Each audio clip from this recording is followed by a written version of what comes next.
Hello, my dear friend. I am Professor Khizar Abbas. With series of lecture, let's learn English. Our topic discussed is parts of speech. And subtopic of today is adverb and its kinds. Adverb is very important part of a sentence. Let's define adverb. What's adverb? A word that qualifies or describes a verb. A verb that qualifies or describes a verb, adjective or another adverb. यानी वो लफ्ज़ जो किसी भी verb, adjective या दूसरे adverb की quality बता रहा हो उसको हम एडवर्ब बोलते हैं।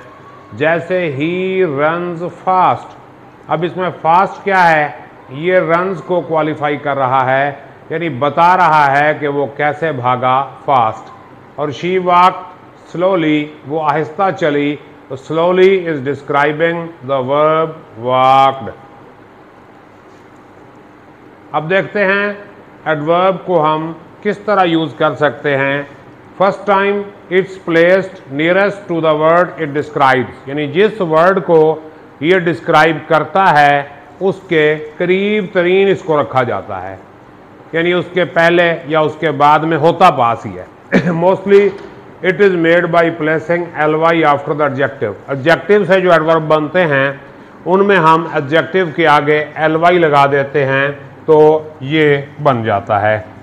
और adverb affecting the whole sentence comes at the beginning, यानी पूरे सेंटेंस पे इफेक्ट करने वाला जो एडवर्ब है वो फिक्रे के शुरू में आता है। जैसे लकीली ही पास्ट, अब लकीली जो है पूरे सेंटेंस पे इफेक्ट कर रहा है, अनफॉर्चुनेटली ही फेल्ड, तो ये शुरू में आएगा।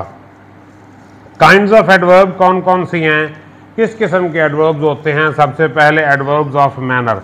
What are adverbs of manner? ये बताते हैं हाउ एन एक्शन परफॉर्म, यानी कोई काम कैसे किया गया, क्विकली, स्लोली, हार्डली, ये सब एडवर्ब्स ऑफ मैनर हैं। आगे है एडवर्ब्स ऑफ प्लेस। प्लेस कहते हैं जगह को, ये बताते हैं कि कोई काम किस जगह किया गया।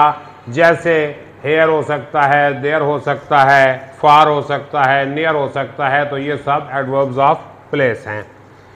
और एडवर्ब्स ऑफ टाइम ये शो करते हैं एक्शन के टाइम को, यानी नाउ हो गया, देन हो गया, यस्टरडे हो गया, टुडे हो गया, तो ये एडवर्ब्स ऑफ टाइम हैं। इसके बाद एडवर्ब फ्रीक्वेंसी ये बताते हैं कि एक्शन कितनी बार हुआ, ऑफन हुआ, सेल्डम हुआ, ऑफन अक्सर हुआ, सेल्डम कभी कभार हुआ, तो ये बताते हैं कि एक्शन कितनी बार हुआ। इसके बाद adverbs of degree show the intensity, यानी एक्शन की शिद्दत बताते हैं कि कितनी शिद्दत से वो काम हुआ। Very, too, quite. और ऑफ सर्टेनिटी ये लेवल ऑफ सर्टेनिटी, यानी यकीन के लेवल को बयान करते हैं। प्रोबेबली, श्योरली, डेफिनेटली, ये सब एडवर्ब्स ऑफ सर्टेनिटी हैं। इसके बाद इंटेरोगेटिव एडवर्ब्स, ये क्वेश्चन पूछने के लिए इस्तेमाल होते हैं। व्हेन, वेयर, व्हाई, तो ये हाउ, ये इंटेरोगेटिव एडवर्ब्स हैं और ये फिक्रे के शुरू में आते हैं, ये फिक्रे के शुरू में आते हैं। आगे देखें रिलेटिव एडवर्ब्स, ये कनेक्ट सेंटेंसेस, ये सेंटेंसेस को जोड़ते हैं, ये भी यही हैं, यानी वेयर, व्हेन, व्हाई, ये वही सेम वही एडवर्ब्स हैं, लेकिन ये फिक्रे के दरमियान में आते हैं। यानी एडवर्ब जब एडवर्ब ऑफ इंटेरोगेशन हो या इंटेरोगेटिव एडवर्ब हो, ये फिक्रे के शुरू में आएगा, और जब रिलेटिव एडवर्ब होगा तो ये फिक्रे के दरमियान में होगा।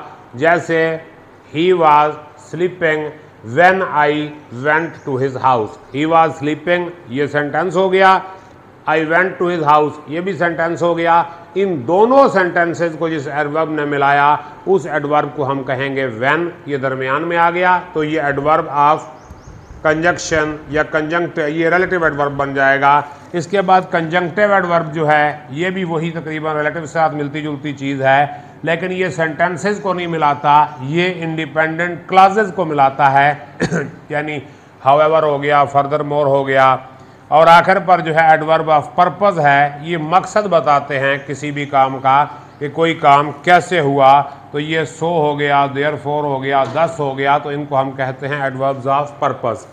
अब आखिर पे मैंने लिखा है MPT, यानी एक फिक्रे में अगर एक से ज़्यादा एडवर्ब आ जाएं तो इसकी जो तरतीब है वो होनी चाहिए MP और T।